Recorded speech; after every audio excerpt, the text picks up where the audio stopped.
I think Unit 6 we have.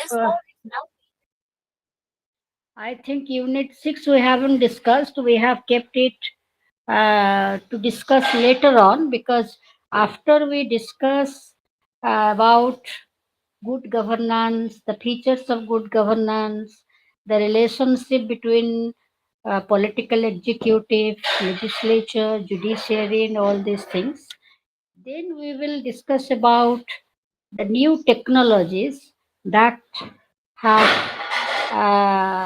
changed or that have helped in making the public systems management more effective.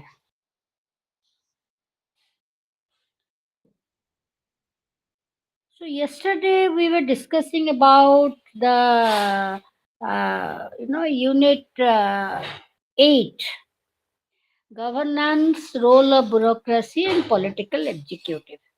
Towards the end, actually, I left the class before 5 minutes, and towards the end, actually, I could not explain you. Guy Peters is the key person who has analyzed this relationship between bureaucracy and political executive in a much explicit way. Previously, it was said that when the colonial masters were ruling our country, where imperialism was there, it was said that bureaucracy thrives under the cloak of ministerial responsibility. When we were reading the British Constitution, it was said that bureaucracy thrives under the ministerial responsibility.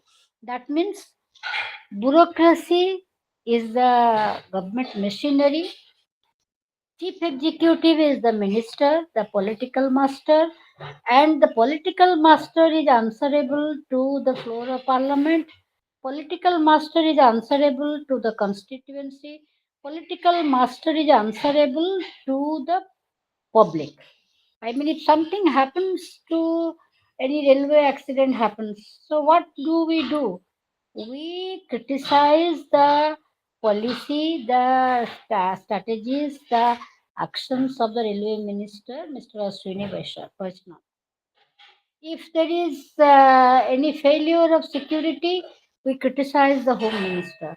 If there is any failure of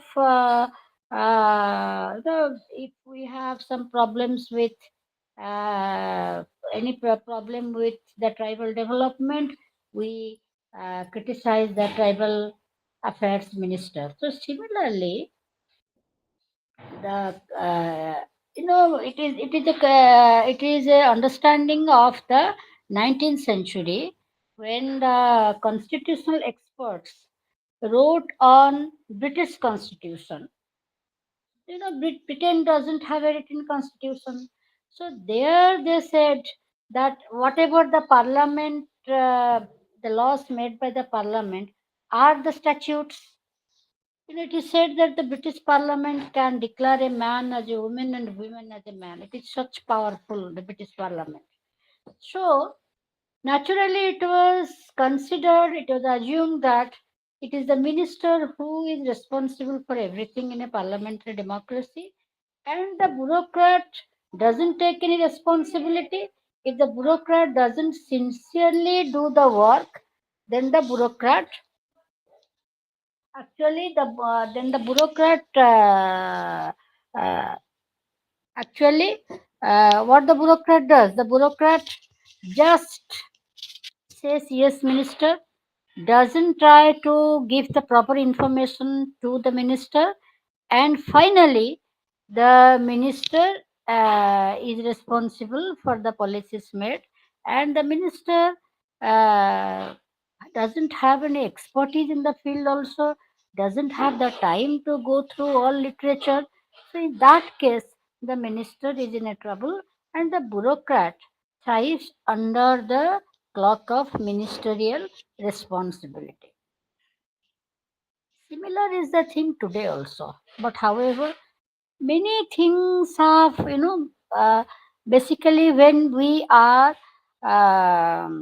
the file notings are also subject to disclosure under RTI Act. When this has become a law, so naturally that understanding of the 20th century does not hold true today. Even something, if something is problematic, then the if you ask for the file notice, then the bureaucrat will be in trouble. So now Guy Peters has done a lot of research on bureaucracy, the relationship between bureaucracy and political executive in developing countries. You can read that book if you are interested. Guy Peters has given uh, five models of relationship between you know the bureaucracy and the political executive. Now, what are these models that Guy Peter talked about? We when we talk about bureaucracy, it is just we are talking about bureaucracy, the Weberian model. We are not talking about anything else. The Weberian model says that the bureaucracy is hierarchical in structure. It is always there is a top-down ideology. Every relation policy is made at the top level. Then the lower level officials are just there to implement it. The structure of administration is vertical, not a flat matrix type organization. So, therefore, what they said, they said that relationship between bureaucracy and political executive, you know, you know, can be understood in terms of five models. These are just not five, accepted models like that. He had just assumed it. One is the formal legal model, that is where actually the model about which the Weber is talking about. And when you put the Weberian model in a parliamentary, you fix the Weberian model in a parliamentary democracy, that model appears, and that model is formal legal model. Now the bureaucrat will just doesn't. It is said that the bureaucrat is the bureaucracy is the eyes and ears of the political master, but the bureaucrat, civil servant, will not differ from the political master. Will always say yes, minister. He or she will never defy the political executive and will always say yes, minister. So this is the formal legal model. Opposite of this model is adversarial model. The bureaucrat considers himself or herself as very knowledgeable because he or she has cleared the UPSC exam. It is considered as the toughest exam, and he considers himself or herself as very intelligent, very knowledgeable vis-a-vis the minister. The minister who is not very well read, who is not a professional. Hardly we have ministers like Jayashankar or Ashwini Vastav who have turned themselves, who have left civil service and have joined as political leaders. Or we have hardly have ministers like Nirmala Sitaraman. Usually the ministers are, they might be having education, but they are not that, they do not have that expertise as the civil servants are having. So therefore, uh, the civil servants consider themselves as very intelligent and knowledgeable, and always whenever the minister says anything, in a very polite way, they will differ. So they will say no, minister. So they will say, no, minister, if you have seen the movie on Field Marshal Manexa, how if you consider Manexa as a I mean, part of bureaucracy because he was an army officer, uh, uh, you can just make out how the Field Marshal Manexa said that when the late Prime Minister Mrs. Indira Gandhi told him to to declare the war in the month of May or something of that sort. He refused to declare war and he said, give me 6 months, then only I can tell you whether I will go for war or not. He was the army chief. That means see the way the bureaucrat acted.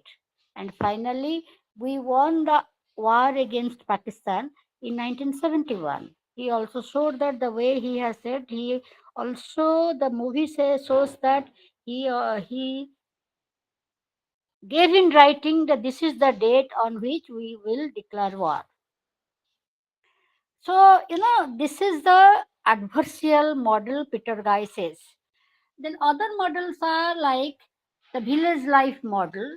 In this model, the senior bureaucrat and political executives are, the senior bureaucrat and political executives. They are, no, they are very, they are having similar values and goals, and they just want to maintain the government, not bringing any radical changes. They just want to have a smooth life and just want that the time should pass on. Then you have a functional model where there is a close tie between the civil servant and the political executive. Like we suppose that there is a very good relationship between the Prime Minister Narendra Modi and the Foreign Minister Jayasankar, whom he invited, and made him his foreign minister. So the another model is there which is considered as the administrative state model, where everything is administered by state, where the state is a welfare state. White Waldo calls it as administrative state. Peter Guy says the relationship between political executive and the bureaucrat can be considered as administrative, in terms of administrative state model, where the government is dominated by bureaucracy. The way the people said, we can just say that when the previous government was ruling, BJD government, there was more importance of the bureaucrats. It was said. So if we accept it, we can just say that if we accept it, we can just say that it is a administrative state model.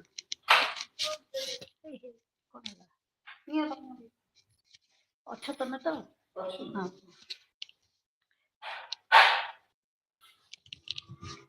कबट दीजिए administrative state model.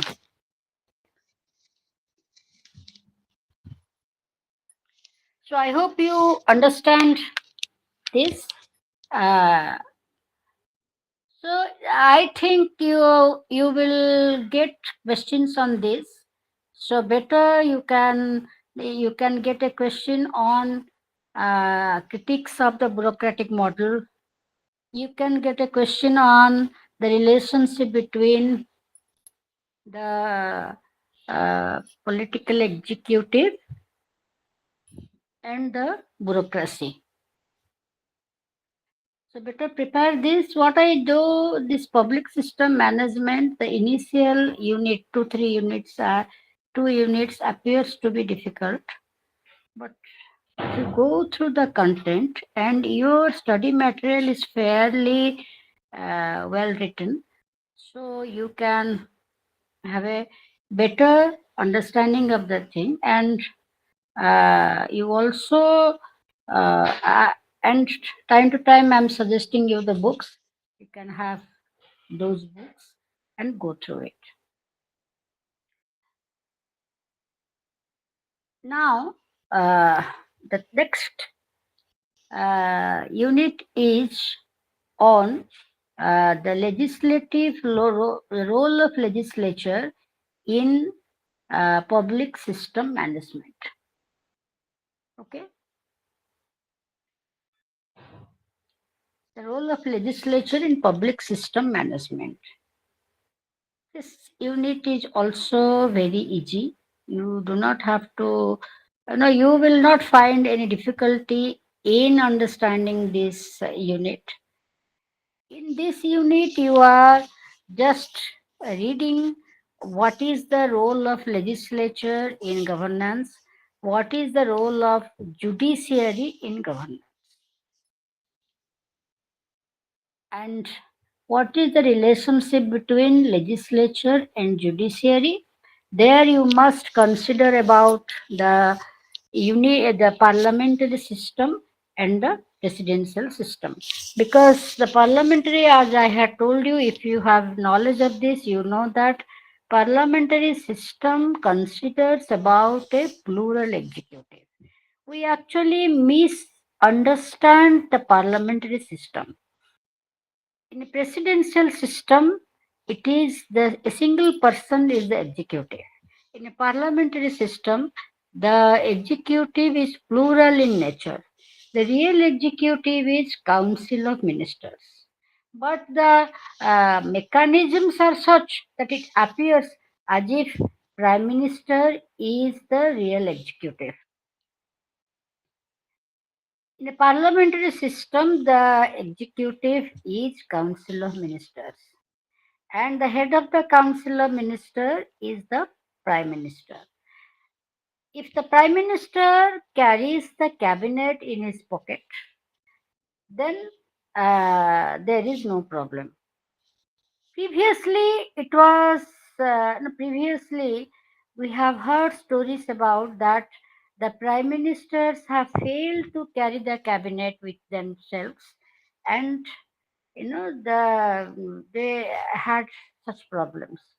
But gradually, when we consider politics, people today have considered politics as a profession. It's a very attractive and lucrative profession.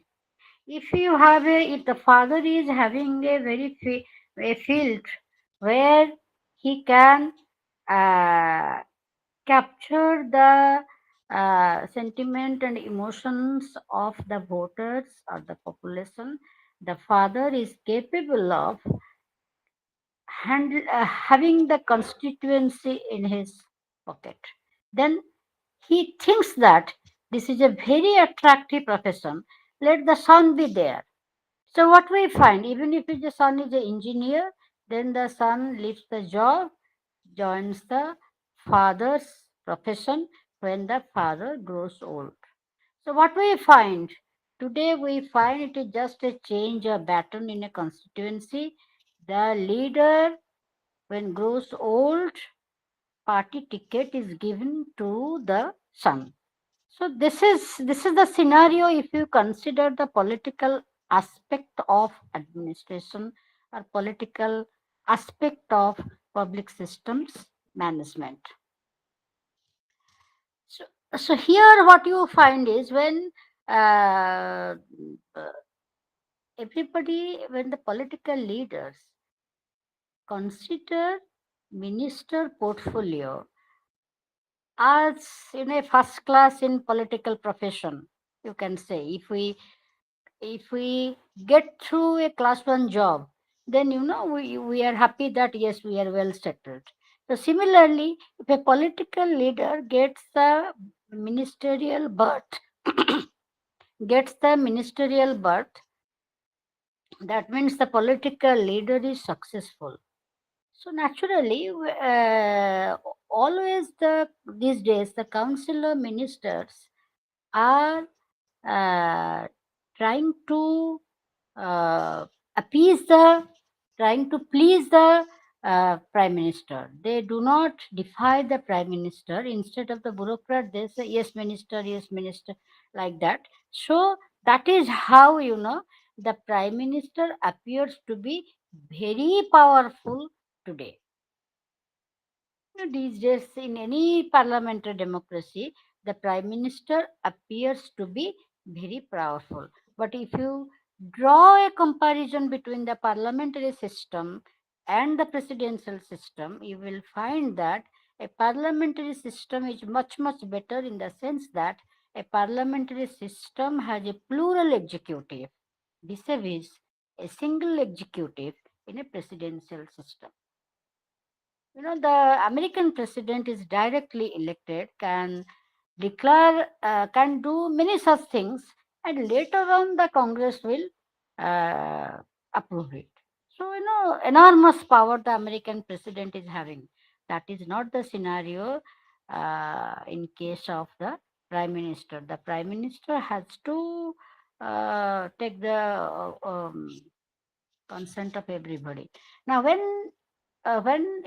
just what we see uh, in times of crisis, you just observe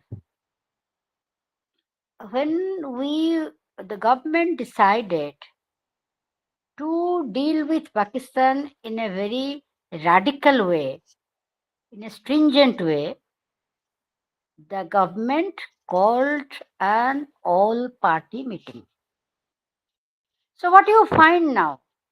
So people might say that the some criticisms are there in media that why there were security lapses. Otherwise, all opposition parties are supporting the government in this matter. We hardly find any opposition party being critical of government moves vis-a-vis Pakistan. So you can just, if you just analyze what is happening in the political system around you, you will be able to understand the role played by legislature in public systems management. Okay. So now our legislature is a bicameral legislature. If you have a bicameral legislature, the upper house might not have much power, but the upper house is the conscience of the nation. The upper house, they know that they do not have much power besides amendments, but they are well read and uh, they try to control the government. Okay, so let us see how the legislature controls the government. Now, so far as you have this knowledge that so far as uh, the parliamentary democracy, accountability of the executive is concerned, the council of ministers is responsible to the Lok Sabha, the floor of Lok Sabha, and responsible to the floor of Lok Sabha, and you know any ordinary bill can be passed in a joint sitting, where even the Rajya Sabha having less number of members doesn't have much say. If the bill is passed in Lok Sabha, then it will be passed because in a joint sitting it happens. What about amending the constitution? Regarding constitutional amendments, remember it. Lok Sabha and Rajya Sabha has co-equal powers. Lok Sabha and Rajya Sabha cannot sit jointly to pass any amendment bill. It has to be passed in the Lok Sabha, then it has to be passed in the Rajya Sabha. Second, in case of money bills, of course, Lok Sabha is important, but Lok Sabha gives 14 days to the Rajya Sabha to consider the money bill. and the Rajya Sabha can give its recommendations or can change any, give its comments and send back the bill to Lok Sabha. Now, even on legislature, is there any control? Yes. After a bill passed by the legislature, it goes to the president for his assent. Now, president, you all know, president has very little power under Article 74. After the constitutional amendment, 42nd constitutional amendment, later on also it was not changed. It was changed a bit only, not no brought back to the previous position. What happens if a bill goes to the president for signature? The bill, the president, number one, will give his signature on the bill and send back. Number two, the president will send back the bill for reconsideration only once. Number three, the president will just no, keep the bill pending, and then the parliament will be dissolved. So if the parliament is dissolved, the bill dies down and doesn't no, the bill dies. Bill doesn't continue even after the parliament is dissolved. Or the the bill will, the president will just, since there is no time prescribed, time limit prescribed for getting the assent on the bill. So naturally, the president, if he doesn't want, the president will keep the bill lying on the table. Or the president can send the bill to the Supreme Court for advisory jurisdiction. Or the president can send the bill to the Lok Sabha for sending it to the standing committees. So all these powers are there with the president. But what happens if the president does such things? Then public opinion is created against the ruling party. Now, recently a situation had arose where the Tamil Nadu government could not pass a bill because the governor kept the bill pending. Then the governor sent the bill to the president. Can send the bill president as per the constitution. So president also kept the bill lying. The issue went to the Supreme Court, and then Supreme Court said that the president cannot keep the bill pending for long. But however, no time limit has been yet has been advised. So this is the way people are keeping control over the legislature. But most important is legislative control over executive. Now this is a very important question. How the legislature controls the executive. One is collective responsibility, where the Council of Ministers is collectively responsible to the floor of Lok Sabha for any omission and commission. Rajya Sabha has no control. They are not responsible to Rajya Sabha. They are only responsible to lower house. But Rajya Sabha has every right to be fully informed of all matters connected with the government's activities. Rajya Sabha also can ask for any information. So what you find, Rajya Sabha legislative debates are very interesting. There you find, since very knowledgeable persons are there, you find the debates are quite informative. Legislature enjoys unlimited right to call for information, to see whether the government has acted in conformity with its obligations, whether the legislature also sees whether the executive is acting, implementing the directions given by the Constitution in the directive principles of state policy. All these things, there are numerous procedures by which legislature controls the executive. The debate on motion of thanks and president's address. Sometimes, the parties become critical of the president's address. Which president's address?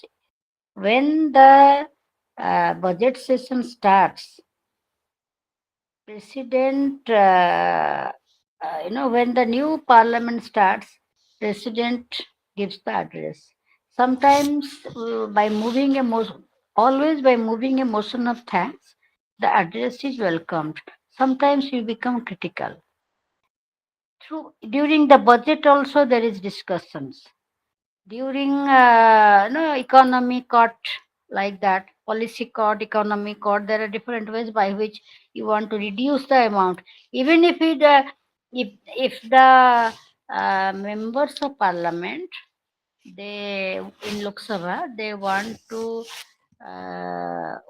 have a discussion on any any part of the budget, then they just propose 1 rupee cut on the allocated funds. So even if you just see the 1 rupee cut on the allocated funds, you are bound to discuss the total budget proposal. So this is a way legislature controls the executive. There are also other, standing committees are there, departmental committees are there, which uh, puts a check on executive action. We have also no confidence motion, calling attention motions. These are also the ways in which legislature controls the executive. How the legislature controls the executive, if you read the D.D. Basu book, you will be able to get all your answers. Now, parliamentary control over public finance is quite evident. Not a single pie can be imposed as tax without the consent of the parliament. So, when in this public system management in a democratic state, this is how the legislature controls the executive. Am I audible to you all? Yes, ma'am. Okay. So this is how the legislature controls the executive. No taxes can be legally levied, no expenditure can be incurred from the public exchequer without specific parliamentary authorization by law. So this is the most important part you find, uh, the way the legislature controls the executive. This is a very important question, whether you are sitting for the examination or whether you are writing any competitive examination. This is a very, very important question. Legislative control over executive. Besides, the parliament has other roles. Parliament can just initiate some social engineering, like, long back in 1961. The parliamentarians, the MPs of India, they decided that we must have a Dowry Prohibition Act, 1961. When India had just gained independence, it's already 12, 13 years. So they decided that we must have a Dowry Prohibition Act. So this type of law or legislation will just bring a change in the total scenario. But see, 1961 we had the Dowry Prohibition Act. Still, we are having dowry as a custom, as a part of marriage. But since the law is there, gradually, you can just, after so many years, ଏବେ ଆମେ ଟିକେ ଚେଞ୍ଜଟା ଅନୁଭବ କରିପାରୁଛୁ. Though dowry is there at the lower level of society, but at the higher level, at the middle level, such demands are not being met.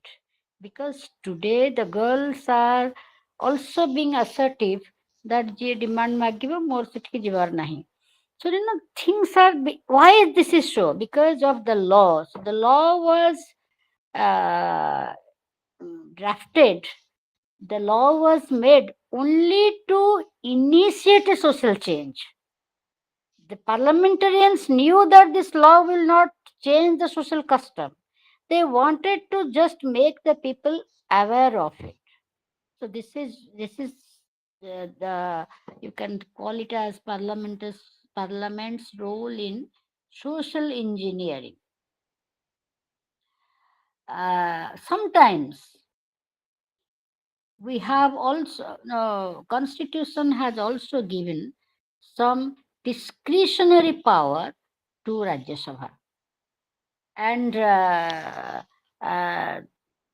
the Rajya Sabha can create an item article under 2 or 249 of the Constitution. Rajya Sabha, with the support of two-thirds of its members, is empowered to declare in national interest that Parliament should make laws with respect to a matter that is included in the state list. It is not with Lok Sabha. It is Rajya Sabha who will say that Parliament can make a law on any item in the state list under under the guise of uh, under for national interest or public interest. Under Article 312, the Rajya Sabha, being supported by two-thirds majority, can set up, create an all India service for the union. So the Rajya Sabha has some special powers regarding this. So just this unit is not that difficult for you, but this is just a part of the unit. The other part of the unit is role of judiciary in governance. This is also important because ours is a parliamentary democracy, but and we have a federal system, a parliamentary democracy, and um, usually in a parliamentary democracy where we consider parliament as supreme, we uh, consider that their judiciary will be subservient to parliament. And in Great Britain, they have parliamentary democracy, they have parliamentary supremacy. The upper house of Great Britain, that is House of Lords, is the highest court of appeal. But however, they have a very distinct culture, a very smart culture. 9 members of House of Lords are declared as law lords. They have expertise in law, and they they are in charge. They are considered as the apex court of the country, and no other member intervenes in their activity. We hardly find anyone being critical of the law lords. We do that. We become critical of the judges, but that never happens in Great Britain. So they have a distinct idea culture. But in our country, uh, role of judiciary is very distinct in the sense that we have a parliamentary democracy, we have an integrated judiciary, at the same time, we have an independent judiciary. We have struck a balance between in parliamentary democracy and independent judiciary. When we say that ours is a integrated and independent judiciary, what does it mean? What do you mean by integrated judiciary as a part of public systems management? We consider the judicial system in India, the judicial arrangement in India as hierarchical, as vertical. How? Supreme Court is in charge of the administration of high courts. How the high court will Supreme Court manages its own administration as well as the administration of the high courts. Okay? Because it is independent judiciary, government is not in charge of the administration of either the Supreme Court or the High Court. What happens? The Supreme Court supervises the administration of all high courts. We have 25 high courts today, and each high court supervises the administration of subordinate courts within its jurisdiction. That means ଓଡ଼ିଶାର high court ଓଡ଼ିଶାରେ ଥିବା ଯେଉଁ district courts ଗୁଡ଼ାକ ରହିଛି both civil and criminal ସେଇଗୁଡ଼ାକୁ ସେ supervise କରନ୍ତି. So this is why we call that our judicial system is integrated in nature. But what is independence of judiciary? It is because government Supreme Court recommends names to the government for different high courts. Constitution has prescribed certain minimum criteria to become a judge. Like for High Court, somebody should not be more than 62 years. For Supreme Court, somebody should not be more than 65 years. Everybody should be a citizen of India. Whoever becomes the judge of Supreme Court or High Court. And there is a minimum age, that is 35. And also it is clearly written in the constitution that to become a Supreme Court judge, somebody should be minimum 5 years in the High Court as judge. To become or somebody should be should have practiced law in the High Court or Supreme Court. So this is how Constitution has given a certain criteria, and according to that criteria, uh, the judges are appointed. There was much hue and cry. Government wanted to have control over the appointment of judges. When the act went to was given to the Supreme Court did not accept it.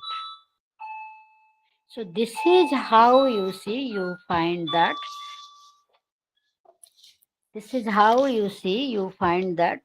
the judiciary maintains its independence. Okay. Now let us you now understand independence of judiciary.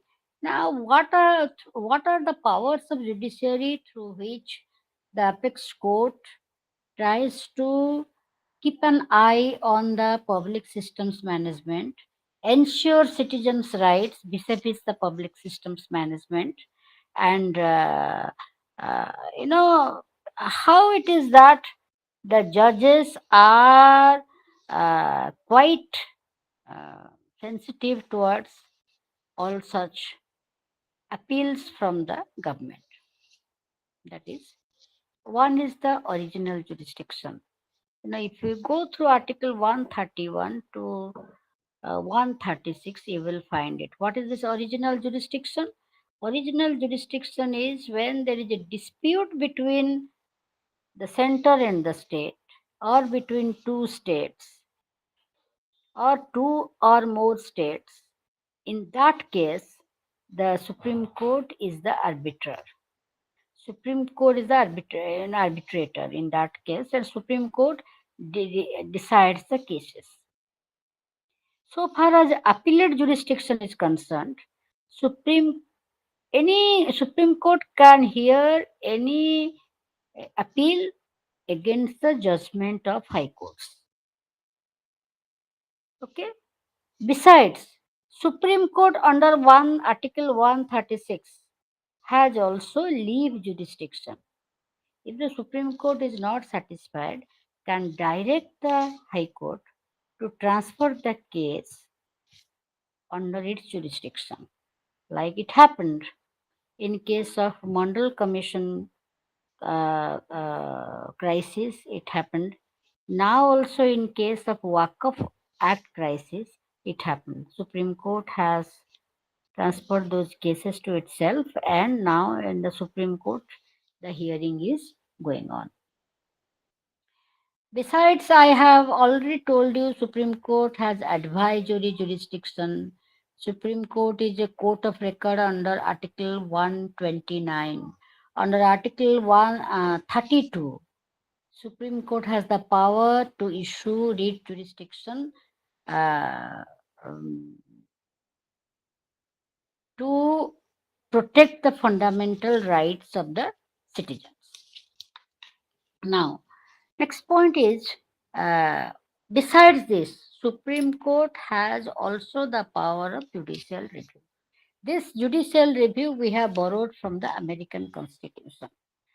This is where we have tried to strike a balance between uh, parliamentary democracy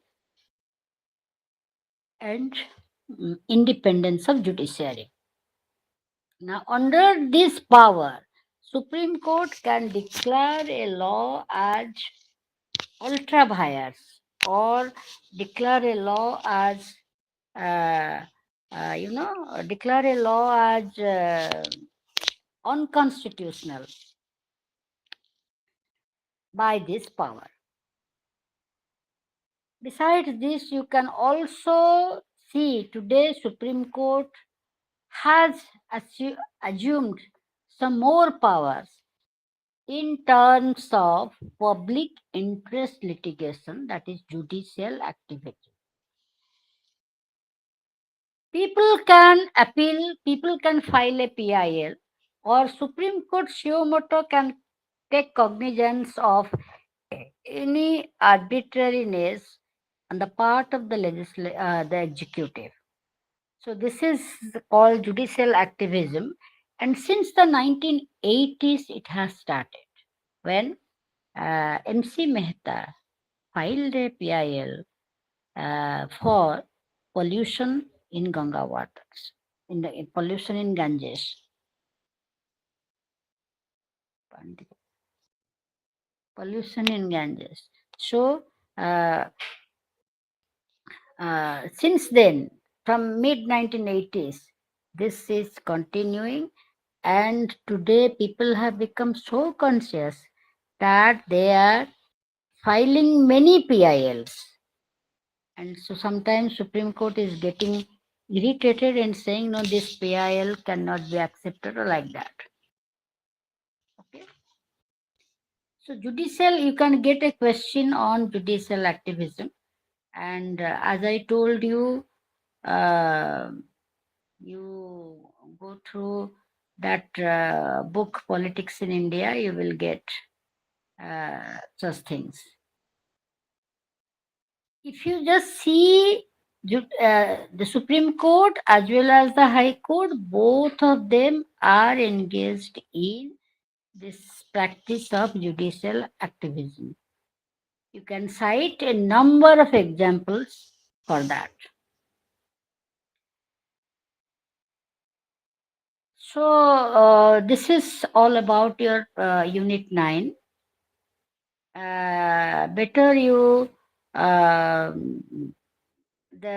also the relationship between legislature and judiciary is very important, because in India it has evolved gradually. The judiciary has legislature has tried to control judiciary. Legislature has tried to have an upper hand over judiciary, but however, judiciary has taken its stand, like since 1967.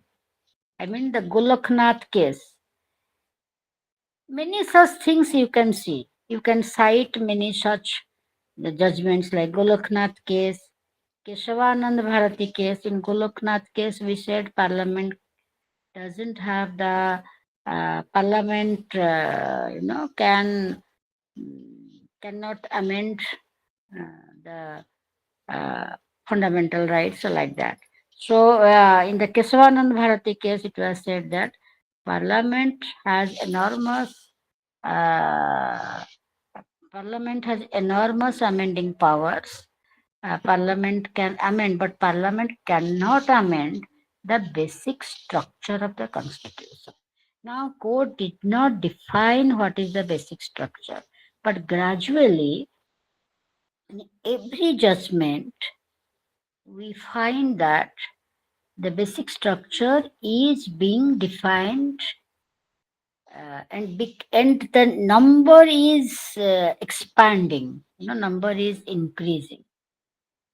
The federal system is the basic structure. Parliamentary democracy is the basic structure. Bicameral legislature, the three administrative lists, union list, state list, and concurrent list, and the uh, independence of judiciary, and elections that we are having those. So all these things are considered as basic structures today. Fundamental rights, all these are considered as basic structures today. So we can, these are easy, but sometimes you have to, you will get many such questions, because the simple, it is on public systems management, how the judiciary is managing the public systems. You can get a question on short note on writ petitions. That is very easy, but sometimes students just do not think that, they do not have the idea. We have those reads like habeas corpus, mandamus, prohibition, quo warranto, certiorari. So we have like that. So sometimes people forget about it, and when students do not give much importance to it. So you must go through it. Okay. So this is all about your Unit 9. If we just see what are there in Unit 10, the intergovernmental relations in the process of governance. Okay. The intergovernmental relations in the process of governance. So, what is this intergovernmental relations, and what are the intergovernmental agencies in India, and what is this intergovernmental relations in a coalition era? Okay. So you just see what are the intergovernmental relations. So just simply saying, intergovernmental relations are relations between different government organizations. Uh, you can say different government organization means it may include citizens, government institutions, officials, as well as non-governmental organizations. Because even non-governmental organizations are actors within the state. You can call them as non-state actors, but they are actors within the state. When we are in a public system management, because I told you that in 2008, in the Minabrook conference, the new public service approach was discussed. When the new public service approach was discussed, there the theorists in public administration, they emphasized on a network governance. That means they said that it is in a participatory governance system. State is not the only organizations who should be engaged in providing services. Others should be the help, the assistance of others should be sought to uh, provide services. So basically, this is how in today the government is engaging all parties to provide health services in India. See, I had discussed this in another class. Like for providing health care, government has given a smart card to the citizens, and the smart card is give the smart card has a value. The smart card has a let's say 5 lakhs.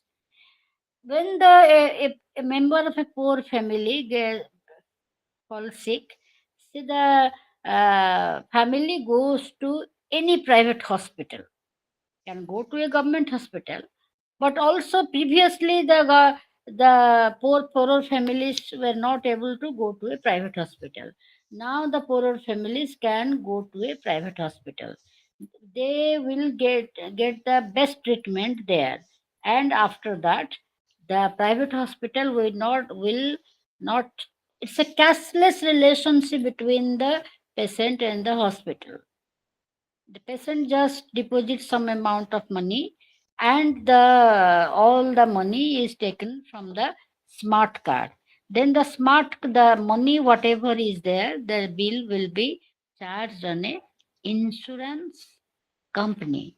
So this is how, see how the government has created the intergovernmental relation between government, private sector, and also public sector. That means the insurance may be charged on any company, any health insurance company. Okay. So this is the intergovernmental relation that you have to understand in a network relationship.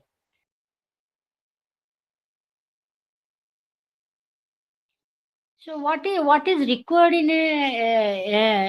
this scenario? The government officials involved in the process must have a very positive and meaningful attitude, because if you go to a hospital, then the private sector thinks that it takes time to get the money, and then the private sector shows an attitude as if it is not interested. Government doesn't tolerate it. So you will find in every private hospital there is a dedicated counter for dealing with BSKY health cards. Today, the BSK health cards has become Gopabandhu card, Arogya Nidhi, and now it will become Ayushman cards. Uh, Intergovernmental relations aim at regular interaction among officials, uh, and uh, it is not like only civil servants. Public officials include all government officials and actors, like even elected representatives, panchayat representatives, MPs, MLAs, all these, whenever any appointed official, whenever anybody required for any service, that is done through this network governance. Okay. So intergovernment relation टाକୁ ଟିକେ ବୁଝିବାକୁ ଚେଷ୍ଟା କଲେ ଭଲ।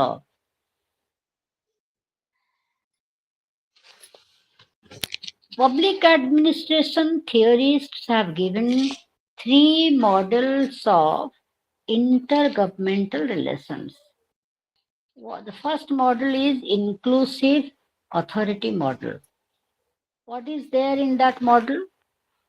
The state and local governments depends exclusively on decisions that are broader in scope and that are basically arrived at by union government. So the inclusive authority model uh, visualizes that the union government is powerful and state and local governments are just subsidiaries of the powerful union government. Recently in a meeting, I will tell you one experience of mine. I mean, in a meeting, there was interaction with the panchayat representatives. Sitting sarpanchas had come, and it had not struck to my mind, though I am a political scientist, like this that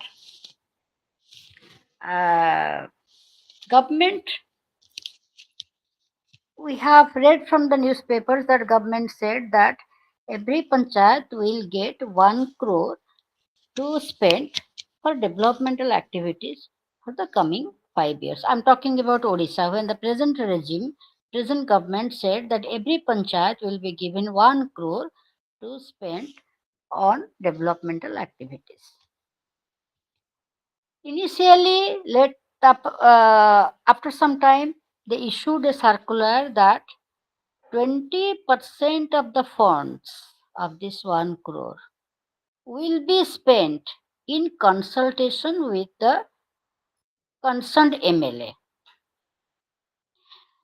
Now, government has issued another circular that 40% of the funds will be spent in consultation with the MLA. So, when any developmental activities are undertaken by sarpanchas complain that MLA says that since you have not done the developmental activity with the help of the person whom I prescribed, I will not sign in the bill. Then a deadlock. So the sarpanchas are saying that let the money go back. We are not bothered. We will not do it anything. If we are elected representatives, we are directly elected by the people, and if the people, if we are not given any autonomy, why should we work? So, and other aspect is, if a sarpanch doesn't work, then the government can suspend a sarpanch. Then the sarpanch are saying that what is this nonsense? We are elected representatives and you are suspending us. Who are you to suspend us? So this is the inclusive authority model where the central government or the state government is saying that what matters is development.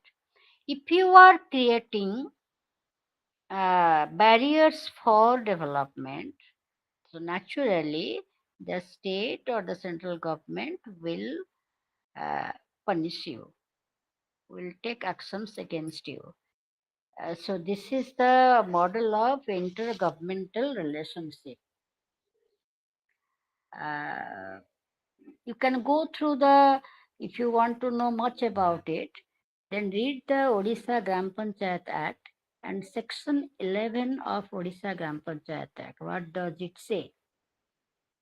And the second model is coordinate authority model. Uh,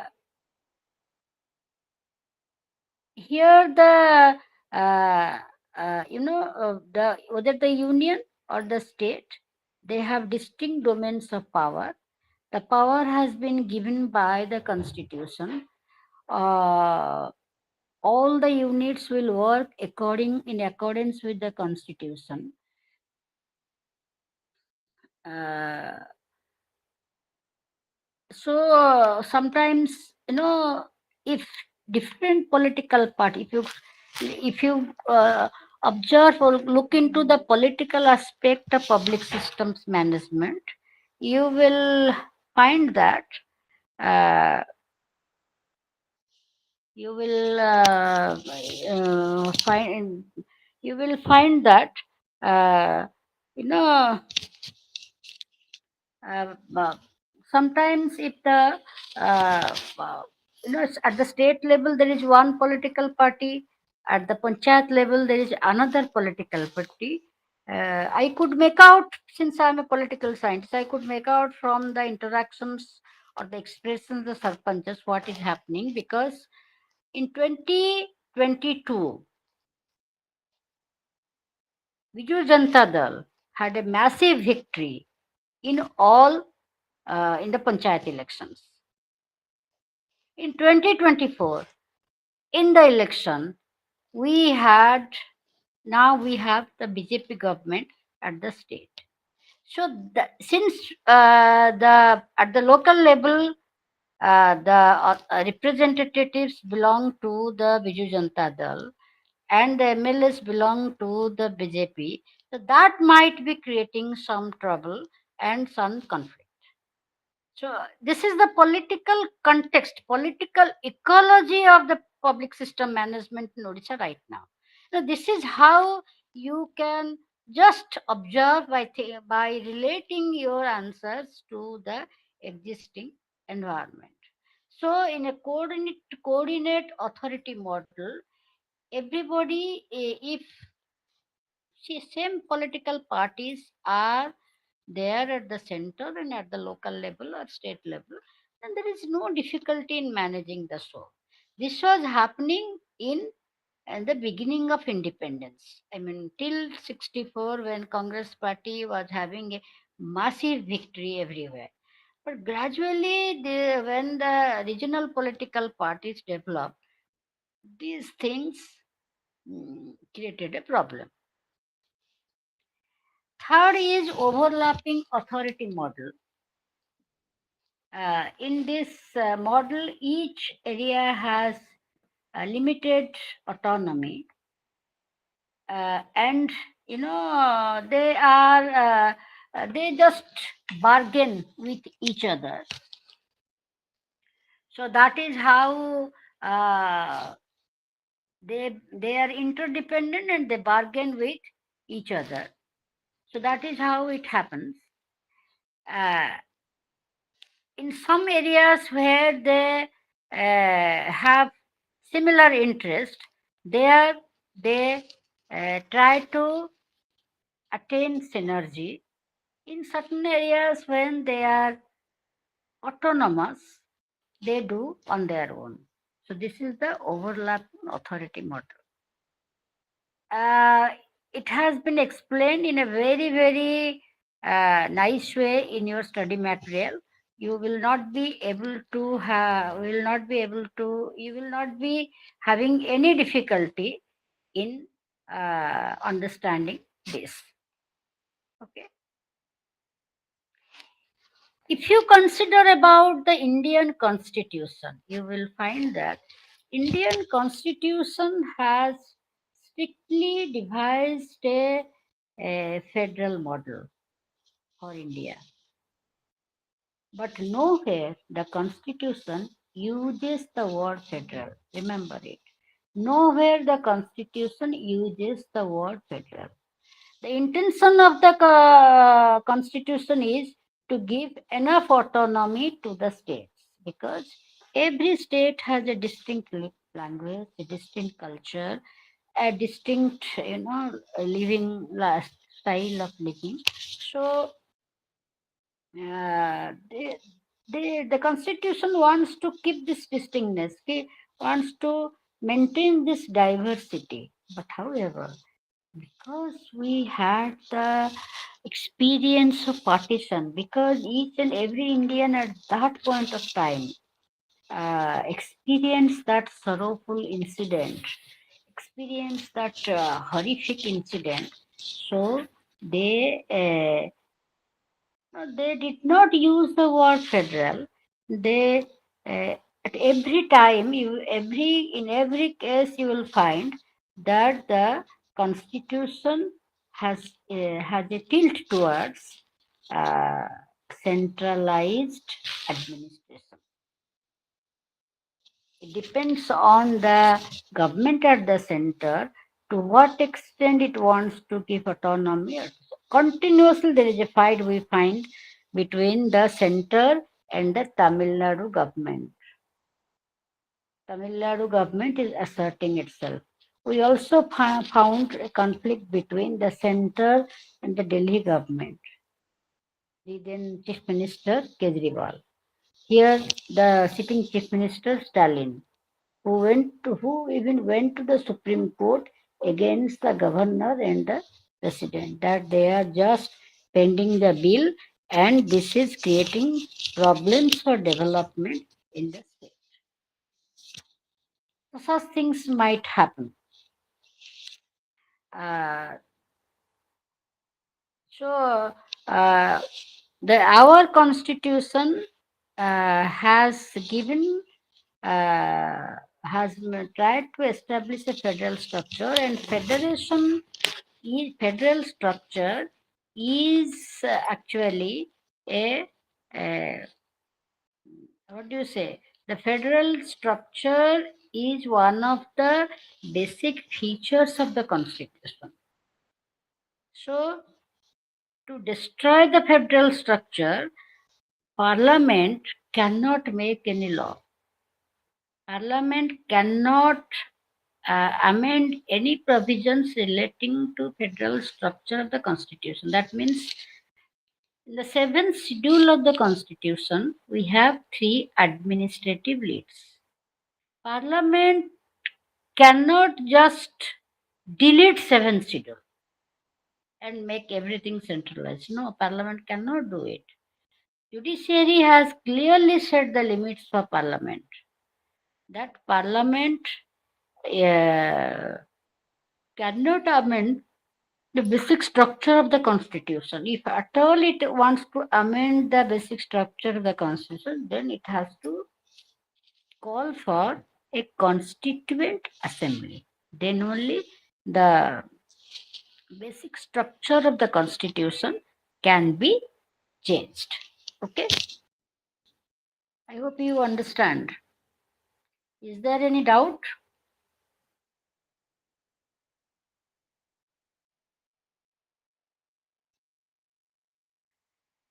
Uh, so if you are asked a question like as it is given in your study material, in what are the important dimensions of the intergovernmental relations?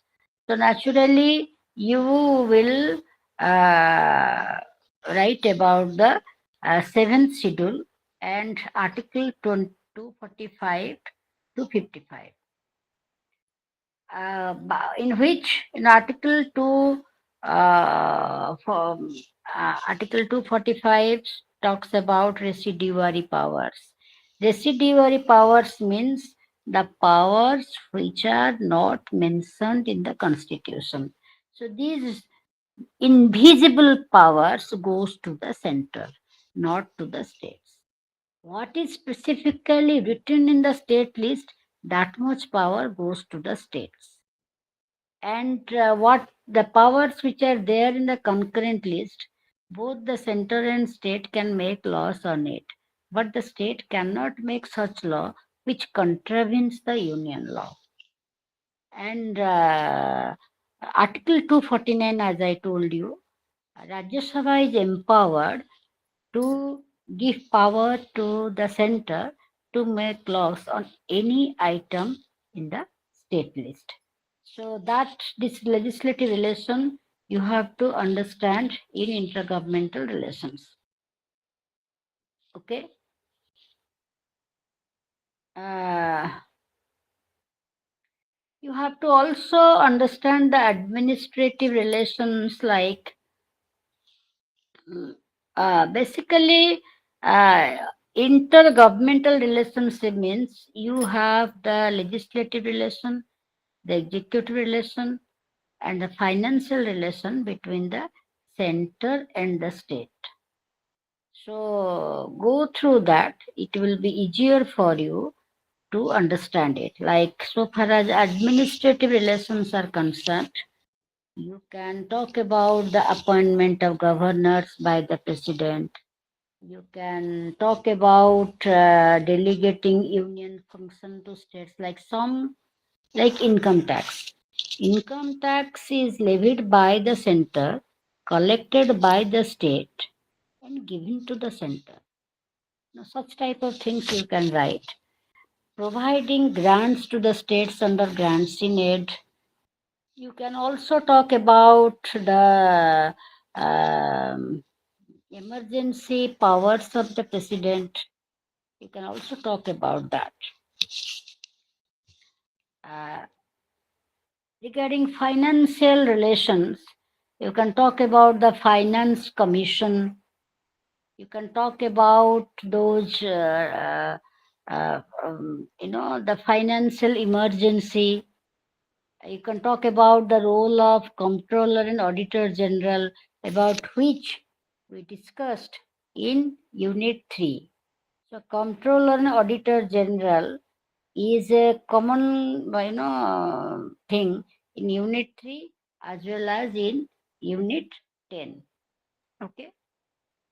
Role of governor is also important, because why role of governor is important? Because if the governor, see how the governor created problems for West Bengal, the governor created problems for Tamil Nadu government, the lieutenant governor created problems for the Delhi chief minister. So you can just see how the conflict grows. If there is no intergovernmental harmony, development is at stake. So governor, sometimes in the beginning, from 1952 to 1967, like as long as Nehru was there, as long as Congress majority was there, Sastri became the prime minister. Now, what do you find? Governor was largely a ceremonial role. No, ରାଜ୍ୟପାଳକୁ ସେତେବେଳେ actually ଗୋଟେ ବଡ଼ decorative ଗୋଟେ gorgeous assignment ବୋଲି ଭାବୁଥିଲେ ସମସ୍ତେ। ବର୍ତ୍ତମାନ ଦେଖ ରାଜ୍ୟପାଳଙ୍କୁ ଆଉ କିଏ ଖାତିର କରୁନାହାନ୍ତି। ରାଜ୍ୟପାଳଙ୍କୁ ଏତେ ବେଶୀ କେହି, ବର୍ତ୍ତମାନ ଲୋକଙ୍କର ବିଚାରଧାରାକୁ ତମେ ଦେଖିବ, ପଚାରିବ, କହିଲେ ତମେ ଜାଣିପାରିବ ଯେ actually people do not give that much respect to the governor, because the importance has because there is so much understanding that it is said that the governor acts as the agent of the center. If you do not like the party at center, then you do not like the governor. So if you do not respect the party at center, you do not respect the governor, because the governor is being appointed by the president, by the center itself. And previously, the governor behaved in a very, very non-partisan way. But today you find certain governors are not behaving in a non-partisan way. They are here to support the union government. They are in the states to support the union governments. This is actually creating problems. This is actually hampering the intergovernmental relations.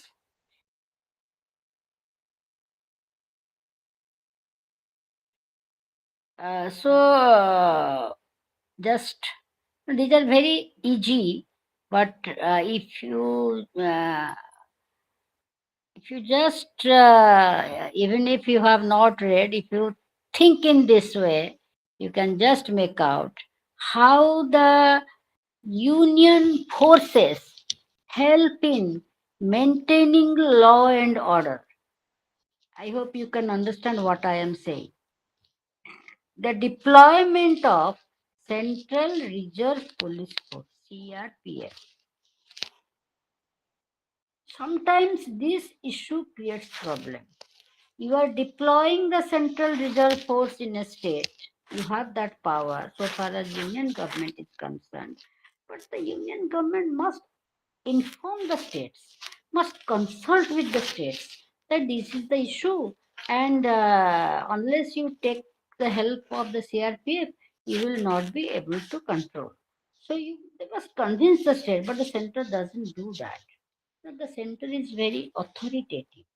They just do so, and many a times this creates conflict between union and states.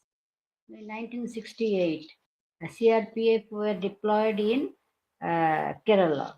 In 1984, CRPF was deployed in Andhra Pradesh. That act that is in the northeastern states. It has just skipped out of my mind. That lady who was on a fast for a very long time, and mm, because such stringent laws were imposed on the state by the government. You can just cite that example when you are writing about the intergovernmental relations. Okay.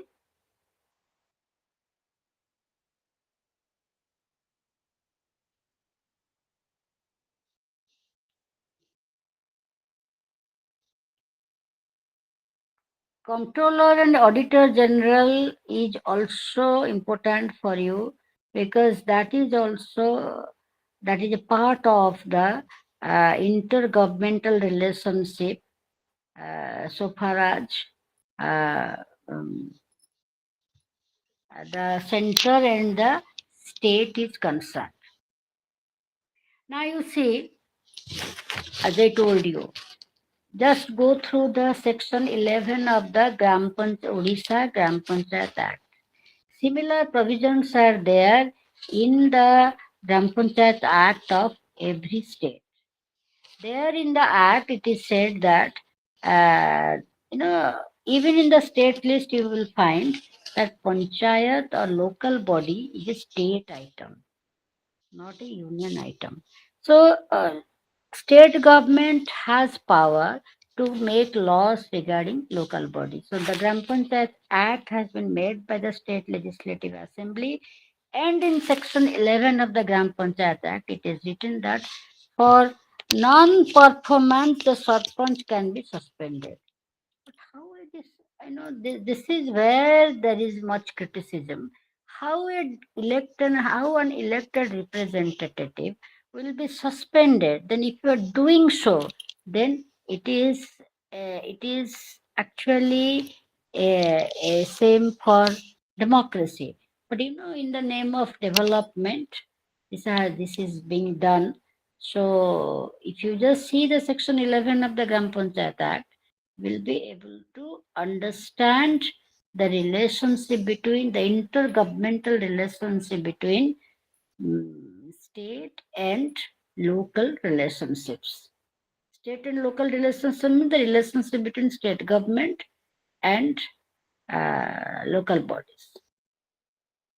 Another intergovernmental agency is the district planning committees,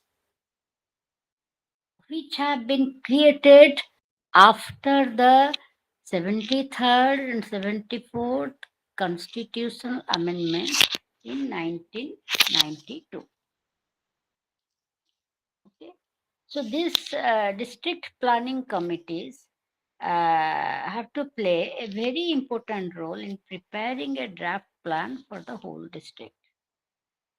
But however, these district planning committees have been made very ineffective, and district plans are prepared by the PRIs, are never approved by the district planning committee and goes to the state government. So basically what happens, this district planning committee, where all sarpanches and there is a confluence of urban local body members and rural local body members and the collector and you know, in consultation with the represented rural bodies and urban bodies, a synergy is created between rural and urban, and a proper district plan is being prepared.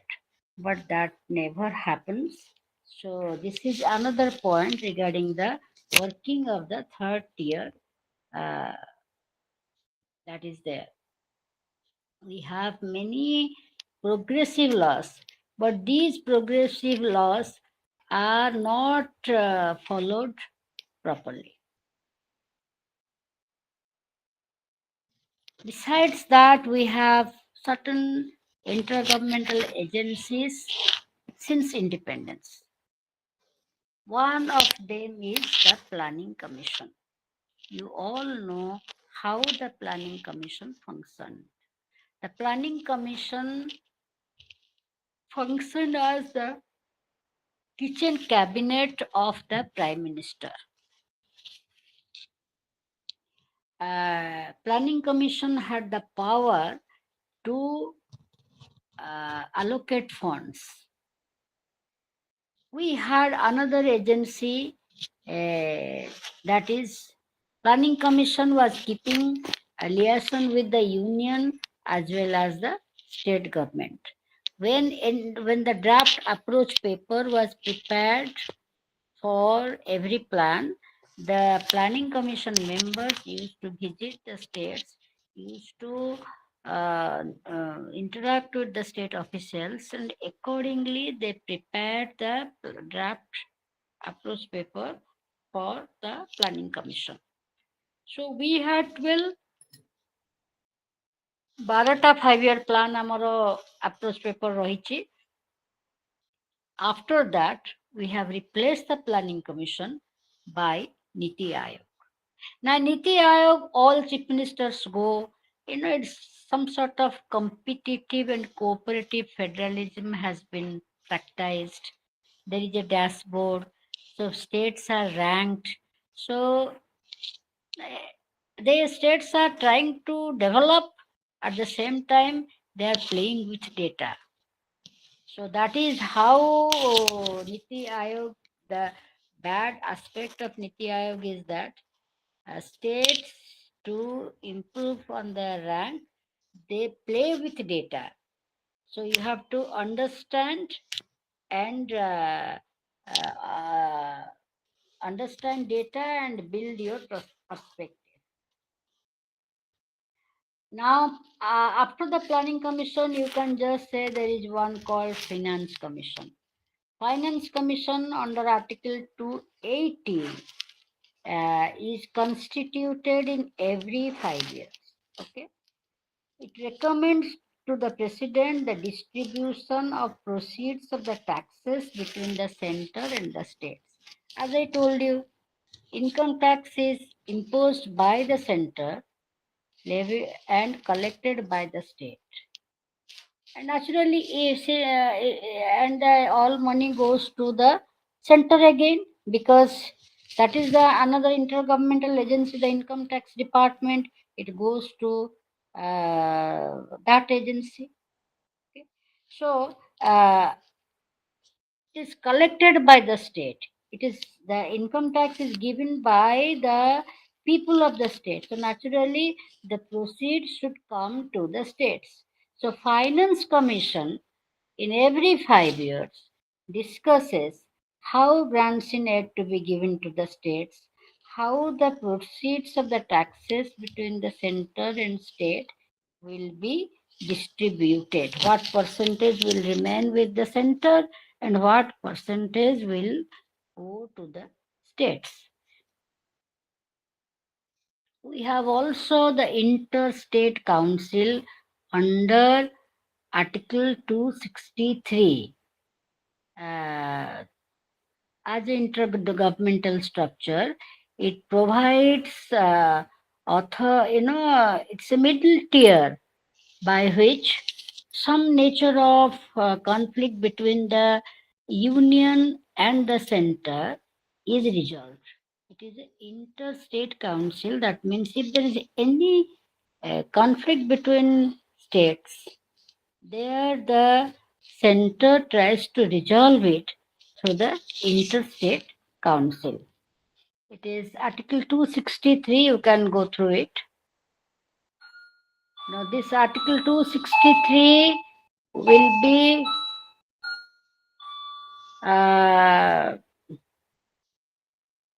Article 263 is very important in this sense. Okay. So, interstate council can be a short note for you. So, go through it.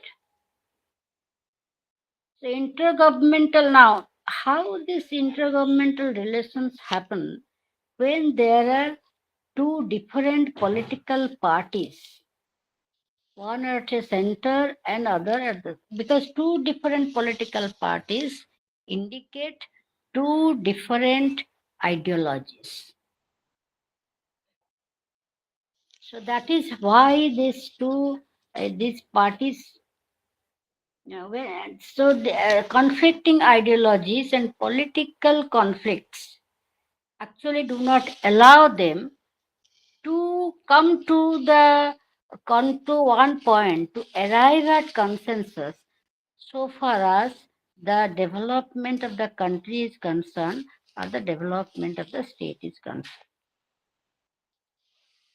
You can very well observe right now if 26 civilians are shot dead for no fault of theirs. Again, on that also we debate. On that also we try to question the government regarding when we, in such situations we should give a blanket hand to the government, but we doesn't do that because we differ in ideology. So this happens. This is a problem in intergovernmental relations. So this is the political context of public system management. You can just make out of this. Okay. So we have discussed about Unit 8, Unit 9, and Unit 10. And you can make out the important questions regarding this. Unit, let us discuss about Unit 11. Now I will not go in detail to Unit 11 right now. Tomorrow we will discuss. But however, I will just tell you about what is this financial management. Basically, financial management is all about budget. The concept of budget, the preparation of budget, and the execution of budget. Now, what is this concept of budget? It's basically a annual income expenditure statement. What expenditures were incurred last year? Actual expenditures. What was the budgetary predictions and what actual expenditures were incurred? And based on that experience, what will happen in the next lot? That means in the coming year. So that is there in the budget. See, budget is a reflection of the development of knowledge of administration in within us. Like, see, when the Britishers were there, we had two budgets: the railway budget and the union budget. We continued with that two budgets for so long. Recently, the railway budget has been mixed with the union budget. It should have been done since the beginning. But the British authorities, they had separated the railway budget, but because they were trying to develop the railway for their interest, So they're spending a huge amount of money on railway. So they were having railway budget separate. We continued with that practice for long. And recently we have mixed railway budget with the union budget. It is said that budget is a political statement. It reflects the ideology of the state. It reflects the ideology of the party in power. That's true. But however, the party in power, while making the budget, cannot violate the constitutional principles. Cannot violate the constitutional principles. Is Let me tell you, if we assume that, as some critics say, the present party in power, is a, is uh, not having likingness for the Muslims. If we consider that, if we think that, but is the government suspending the aids to madrasas? No. Then how can we say that? Because the budget is certain minimum features as a part of national ideology is accepted by any party whichever is in power. So the budget is just not a purely political statement. If you get such a question, you can just answer the question in a very critical way. If you try to enjoy reading public administration, you will be able to answer it properly. Otherwise, not. It will appear to you as very, very dry like that.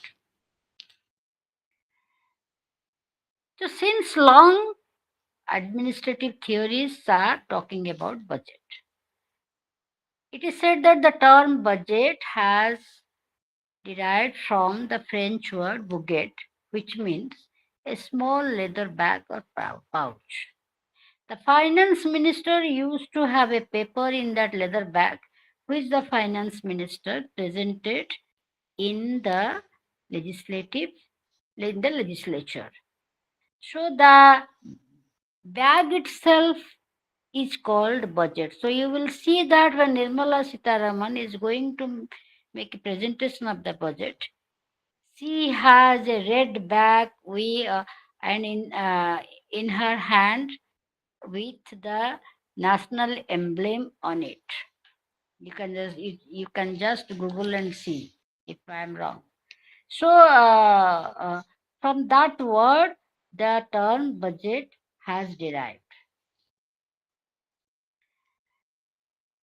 And budget, but as I told you, budget has three things: a review of the revenues collected, expenditures incurred, and changes in the composition of the national debt, and other matters during the fiscal year. An estimate of expenditure during the coming year, and proposals for changes in uh, tax rules, whether it is GST, whether it is income tax, or whatever it is. Three things are there in the budget. So if we just doesn't give importance to the economic survey presented before the budget is presented. We hardly give importance to that, but that is also a part of the budget. Uh, the estimates of expenditure for the coming year, they go to the estimate committee of the parliament. The estimate committee of the parliament looks into the appropriateness of the estimates. And uh, The finance ministry is the nodal agency to prepare the budget, or the finance ministry is the nodal agency for financial management, or for the financial aspect of the public system management. How the finance ministry uh, makes itself ready to prepare the budget? It is not a household budget, it's a country national budget. So the work continues for the whole year. It might start from August and might end in February. Or that means if the money, whatever is spent, or the remaining amount is not maintained uniformly by every state, by every department, then the central government cannot will not be able to do it properly, to review it properly. So for that we have dedicated officials, like at the state level. Or take for example in Odisha, we have officials designated under Odisha Finance Service. At the central level also we have officials like audit and accounts. We have officials who are appointed as under Indian Economic Service. They do a lot of research, and this is how uh, the budget is a expert's work. It is not a work of any layman. It's a expert's work. Though it is a political statement, it's a expert's work.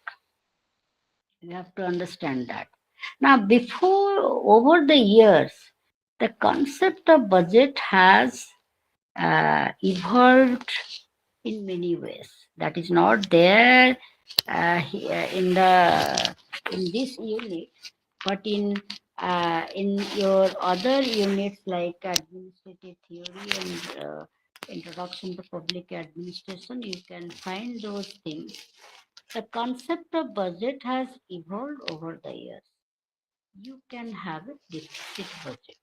Deficit budget means the country has 100 crore income, but the budget is for 150 crore.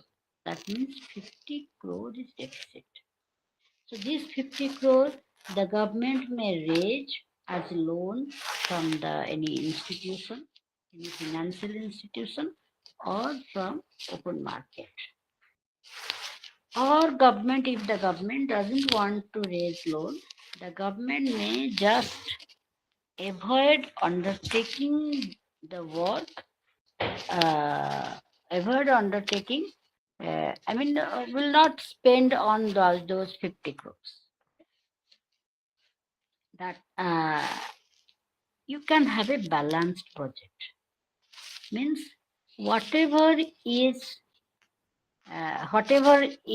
there with you, that means the expected income is equivalent to the expected expenditure. So that is a balanced budget. That means overall it is said that the import bill will be equivalent to the export bill.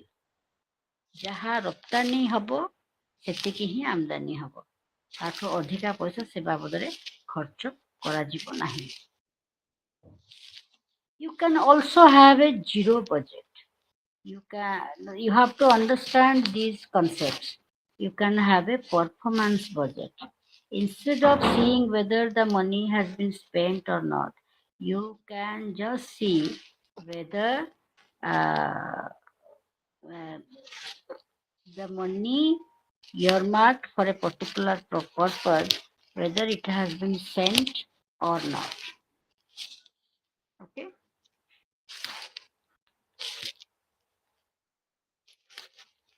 These days, we have a new concept that is called gender budget. So remember, somebody, the examiner, might ask these questions, which are actually in some other paper, might ask these questions. So you be prepared for that. So gender budget means it has two components. I'm just briefing you regarding the concepts.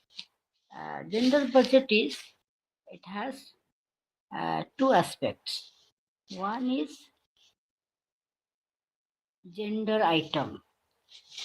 That means the money allocated is purely for women. Like if the money allocated for the Department of Mission Shakti, this is a gender component of the budget. If in Pradhan Mantri Awas Yojana, it is said that 30% of houses will be given to women, then it is gender sensitive budget, or it's a policy meant for all, but the policy earmarks specifically that 30% of it will be spent on women. So these are the two components of gender budget. So gradually we are evolving these aspects in the budget, and you have to understand that.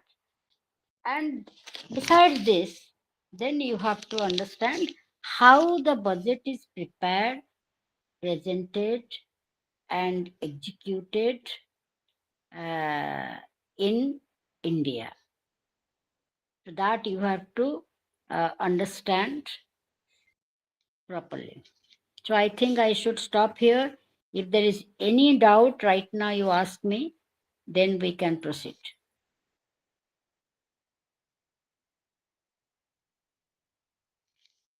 Any doubts?